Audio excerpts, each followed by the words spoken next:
அலைக்கும். உங்களோட பேர் என்ன? ஃபர்வின். ஃபர்வின். எந்த இடம் ஃபர்வின் நீங்க? நான் கடுவலை. கடுவலை. ஃபர்வின் கடுவலை எங்க? அந்த வெள்ளம்பிட்டிய. அப்படியா? வெள்ளம்பிட்டியா? சரி. ஃபர்வின் சொல்லுங்க, அப்ப உங்களோட கேள்வி என்ன ஃபர்வின்? வாளி என்பதின் தூய தமிழ். வாளி என்பதின் தூய பொருள் என்ன? அம்பு. அம்பு. இல்ல வாளி. வாளி தெரியுமா? அது அதாவது வாளி தானே. அதாவது இது தண்ணி அல்ற வாளி.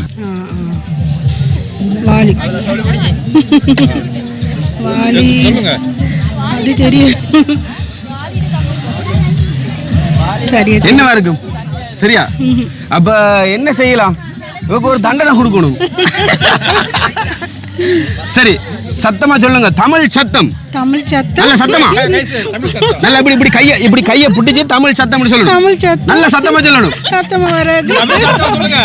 சொல்லுங்களே. தமிழ் சத்தம். நன்றி நன்றி நன்றி, வாழ்த்துக்கள். சரி, உங்களுக்கு ஒரு ஆறுதலாக நான் உங்களுக்கு ஒரு இன்னட்டும் ஒரு சின்ன பரிசு தரேன். சரியா?